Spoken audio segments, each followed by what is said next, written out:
कहते हैं कि दुनिया में मन सबसे ज्यादा शक्तिशाली चीज होता है। अगर किसी चीज को तुम पूरे मन से चाह लो तो तुम उसे हासिल कर सकते हो। ये मैं नहीं कहता, यह सभी महापुरुषों का कहना है। लेकिन अगर यह सत्य है, यह सच है, तो हम जो अपने मन में चाहते हैं वह हमें हासिल क्यों नहीं होता। भाई, कोई भी इंसान अपने मन से तो दुख नहीं चाहेगा, लेकिन वह तो रहता दुखी है। हर इंसान अपने मन से तो कामयाब होना चाहता है, खूब पैसा कमाना चाहता है, लेकिन फिर भी वह कामयाब नहीं होता। भला ऐसा दुनिया में कौन इंसान होगा जो अपने मन में यह चाहेगा कि मैं नाकामयाब रहूं या मैं पैसे ना कमाऊं। सोचने की बात है तो इसमें दो चीज निकलकर सामने आती है। या तो वह महापुरुष गलत थे जिन्होंने यह बात बोली कि मन से चाही हुई चीज हासिल हो जाती है, या फिर हम गलत हैं। आज की कहानी में मैं जो आपको बताने वाला हूँ उसमें आपको एक ऐसा मंत्र मिलेगा। उसे समझने के बाद आपको एक ऐसा मंत्र का पता चलेगा जिससे आप यह समझ पाएंगे कि अपने मन से कोई भी चीज कैसे करवाई जाती है, मन में किसी भी बात का बीज कैसे बोया जाता है। इस कहानी से आपको अच्छी तरह से समझ में आ जाएगा और इससे आप यह भी समझ पाएंगे कि आकर्षण का नियम कैसे काम करता है। इससे पहले कि इस बौद्ध कहानी में खो न जाए, हमारे चैनल को सब्सक्राइब जरूर कर लें। तो चलिए कहानी को शुरू करते हैं। एक बार की बात है, एक आदमी के जीवन में सिर्फ दुख ही दुख थे। वह जो भी काम करता उस बेचारे का काम पूरा ही नहीं होता। घर में आता तो घर में क्लेश बना रहता, किसी से कोई मदद मांगता तो उसकी कोई मदद ही नहीं करता। ऐसा लगता था कि चारों तरफ से उसके ऊपर दुख का पहाड़ टूट पड़ा है। उसे समझ में नहीं आ रहा था कि मैं इन दुखों से कैसे पार पाऊं। वह दिन रात यही सोचता रहता कि अपने दुखों से छुटकारा कैसे पाना है। इसी कारण से वह रात में सो भी नहीं पाता था। उसकी आंखों के नीचे बड़े बड़े काले घेरे बन गए थे, जो इस बात का प्रतीक थे कि वह आदमी कितना दुखी है और कितना चिंतित है। कभी कभी तो उसके मन में आत्महत्या करने का भी ख्याल आता था, लेकिन अपने परिवार की चिंता करके वह यह कदम नहीं उठा पाता। वह इतना दुखी हो गया कि उसने निर्णय किया कि वह इन दुखों से छुटकारा पाकर ही रहेगा। इसके लिए चाहे उसे कितनी भी मेहनत करनी पड़े, कुछ भी करना पड़े, अंगारों पर चलना पड़े, लेकिन इन दुखों से छुटकारा हासिल करके रहेगा। ऐसे ही एक दिन उसने अपने मित्र से पूछा कि मैं अपने जीवन को कैसे सुधारूं। उसके मित्र ने उसे बताया कि तुम किसी बाबा के पास जाओ। बाबा जी के पास एक ऐसा मंत्र होता है जिससे सारे दुख मिट जाते हैं, जीवन खुशियों से भर जाता है और धन संपदा भी हासिल होती है। तुम किसी ऐसे बाबा को ढूंढ लो, बस तुम्हारा काम बन जाएगा। उस आदमी के मन में यह बात पूरी तरह से बैठ गई कि कोई बाबा ही मेरा दुख दूर कर सकता है, और इसीलिए उसे किसी भी बाबा के बारे में पता चलता तो वह उस बाबा के पास पहुंच जाता। उस बाबा को अपनी समस्या बताता और उससे उसका समाधान पूछता और कहता कि बाबा, मैं कुछ भी करने के लिए तैयार हूँ, लेकिन मेरी इन समस्याओं से मुझे छुटकारा दिला दीजिए। आप जो कहेंगे मैं वह करूँगा, लेकिन मेरे जीवन को सुधार दीजिए। बाबा उसे कुछ टोने टुटके बताते थे करने के लिए, और बदले में दान दक्षिणा भी लेते थे कि यह टोना टुटका करने के बाद तुम्हारे घर में सुख शांति बनी रहेगी। बस इस टोने टुटके को पूरी विधि के साथ करना। वह आदमी घर लौटकर पूरी विधि के साथ टोने टुटके करने लगा, लेकिन बहुत टोने टुटके करने के बाद भी उसके जीवन में कुछ बदलाव नहीं आया। इसके विपरीत उसका जीवन और ज्यादा दुखी हो गया। जो भी बाबा उसे टोना टुटका देता था वह बदले में उससे दान दक्षिणा लेता था, जिससे उसका धन धीरे धीरे खत्म हो रहा था। इससे उसके जीवन में दुख और ज्यादा बढ़ गया। तब उसे लगा कि बाबाओं के पास जाने से तो मेरे जीवन में दुख कम होने की जगह बढ़ते ही जा रहे हैं, तो मुझे क्या करना चाहिए, बाबाओं के पास जाऊं या ना जाऊं। फिर एक दिन एक आदमी ने उसे बताया कि तुम अपने घर में किसी पंडित को बुलाकर हवन करवा लो। हवन होगा, घर शुद्ध हो जाएगा, कोई भी बुरी ऊर्जा होगी घर में तो वह बाहर चली जाएगी। किसी पंडित को बुलवाकर पूरे विधि विधान से उसे मंत्र उच्चारण कराओ, हवन कराओ, जिससे घर में सुख शांति आए। उस आदमी के मन में यह बात बैठ गई और उसने एक पंडित को अपने घर पर बुलाकर हवन करवा दिया। हवन अच्छी तरह से संपन्न हुआ। बदले में पंडित ने भी अच्छी दान दक्षिणा ली और उसके बाद वह वहाँ से विदा हो गया। लेकिन कुछ दिनों के बाद उस आदमी को महसूस हुआ कि उसके जीवन में अभी भी कोई बदलाव नहीं आया है। अब वह आदमी पूरी तरह से दुखी हो गया और ज्यादा परेशान हो गया।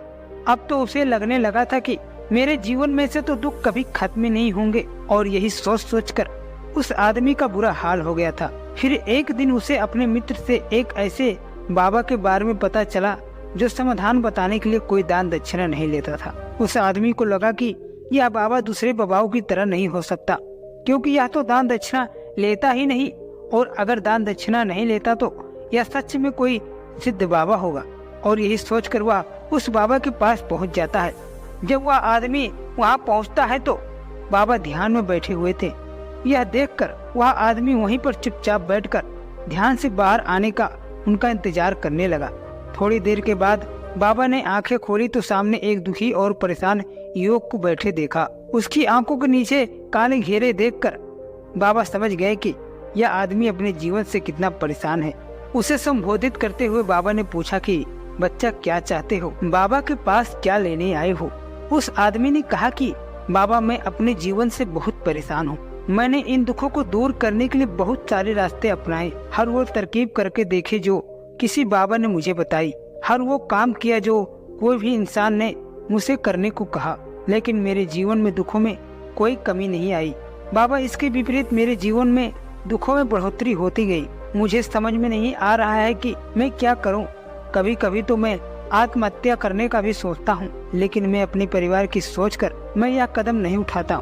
मैंने आपके बारे में बहुत सुना है बाबा, और मैं बहुत उम्मीद के साथ आपके पास आया हूं। कृपया करके मुझे कोई ऐसा मार्ग बताए जिससे मुझे अपने दुखों से छुटकारा मिल जाए।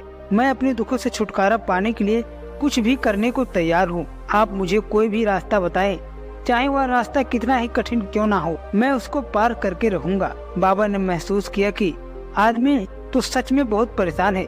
बाबा ने उसकी बात सुनकर कहा कि बच्चा, दुखों को दूर करने के लिए मंत्र ऐसे नहीं मिलते हैं, मंत्र पाने के लिए कुछ करना पड़ता है। तुम कुछ कर सकते हो। यह सुनकर पहले तो उस आदमी ने सोचा कि यह बाबा भी मुझसे दान दक्षिणा मांगेंगे, लेकिन और कोई रास्ता न पाकर उस आदमी ने कहा, बाबा आपको जितना भी दान दक्षिणा चाहिए मैं देने के लिए तैयार हूँ, लेकिन आपका मंत्र सच्चा होना चाहिए, वह पूरा होना चाहिए, उसका फल मुझे मिलना चाहिए। उसके बाद में आपको जो भी दान दक्षिणा लेना चाहते हो मैं आपको दे दूंगा। बाबा ने कहा, दान दक्षिणा तो बहुत छोटी चीज है, मुझे वह नहीं चाहिए। इस पर वो आदमी सोच विचार करके बोला, तो बाबा मैं अंगारों पर भी चलने के लिए तैयार हूँ, आप मुझे बस आज्ञा दीजिए। बाबा ने कहा कि अंगारों पर चलने वाली छोटी चीज मैं तुमसे नहीं करवाने वाला हूँ। मैं जो तुमसे कराने वाला हूँ वह बहुत कठिन मंत्र है, उसे पूरा कर पाओगे? उसने कहा, बाबा आप मुझे बताओ तो सही, मुझे करना क्या होगा? मैं कुछ भी करने के लिए तैयार हूँ।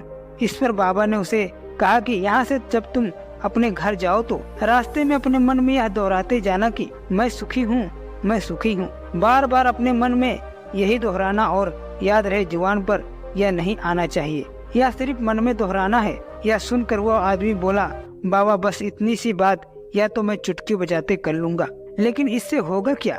बाबा बोले कि इस मंत्र को करके तो देखो, वैसे भी तुमने इतने बाबाओं के मंत्र किए, तो इस मंत्र को भी करके देख लो। उस आदमी ने सोचा कि बाबा कुछ दान दक्षिणा तो नहीं ले रहे हैं और छोटा सा मंत्र है, इसे तो मैं कर ही लूंगा।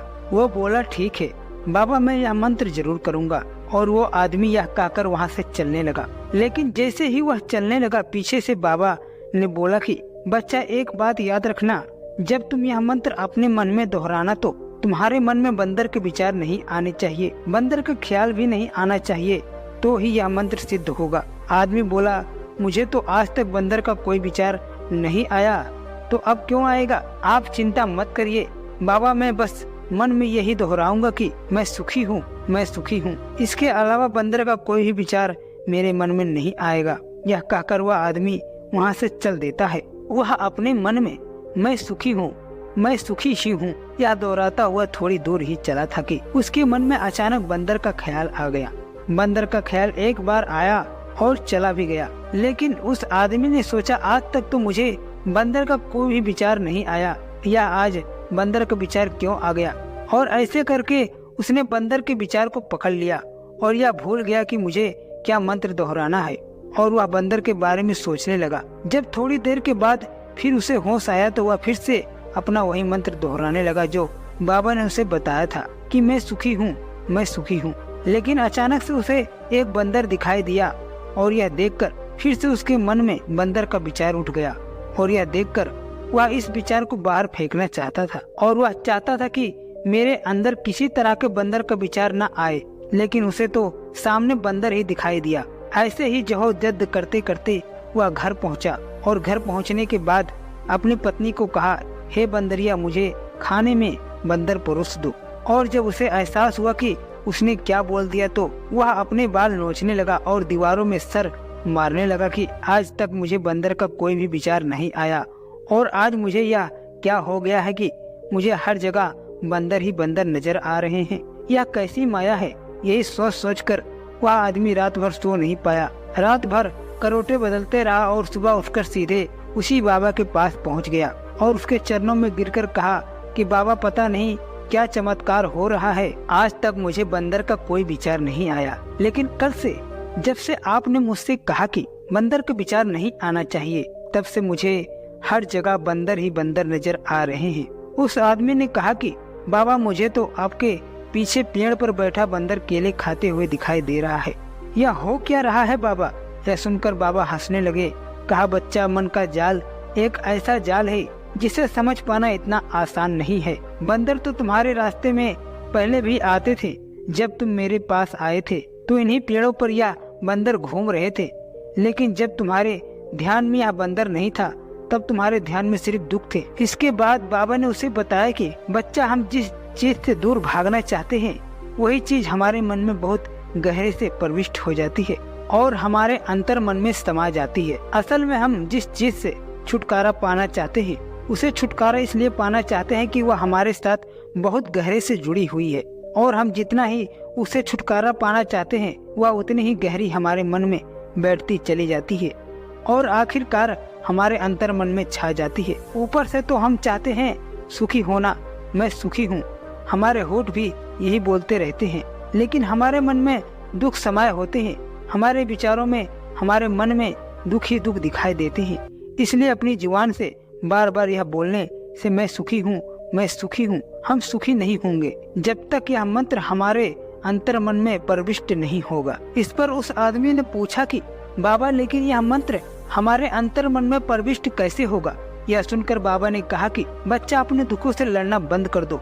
जब तक तुम अपने दुखों को दूर करने की सोचते रहोगे तब तक वो दुख तुमसे चिपकते रहेंगे, तब तक वो दुख तुम्हारे अंतर मन पर अपना राज बनाए बैठे रहेंगे। और जिस दिन तुम उन दुखों के बारे में सोचना ही छोड़ दोगे, उन दुखों से छुटकारा ही पाना चाहोगे, उसी दिन से तुम्हारी जिंदगी में दुख गायब हो जाएगी। किसी भी चीज से छुटकारा पाने के लिए हमें उस चीज के बारे में सोचना पड़ता है और हम जितना ही उस चीज के बारे में सोचते हैं वह उतनी ही गहरी हमारे मन में प्रविष्ट होती चली जाती है। हम अधिकतर समय दुखों के बारे में ही सोचते हैं।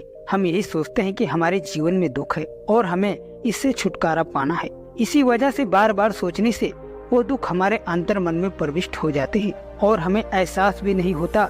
इसलिए अगर तुम दुख से छुटकारा पाना चाहते हो तो दुखों से छुटकारा पाने के बारे में सोचना छोड़ दो, तुम्हें दुखों से छुटकारा मिल जाएगा। अक्सर आदमी धूम्रपान छोड़ना चाहता है, शराब छोड़ना चाहता है, सुबह अपने आप से यह वादा करता है कि मैं कोई भी गलत काम नहीं करूँगा, लेकिन शाम को जब लौटता है तो नशे में चूर होकर लौटता है। ऐसा क्यों होता है? जो हम सोच रहे हैं वह हम पूरा कर ही नहीं पा रहे हैं। असल में हम उस चीज को बहुत ज्यादा महत्व दे रहे हैं, हम उस चीज को बहुत ज्यादा अहमियत दे रहे हैं। जब भी हम उस चीज को छोड़ने के बारे में सोचते हैं तो उसकी विशेषता और ज्यादा बढ़ा देते हैं।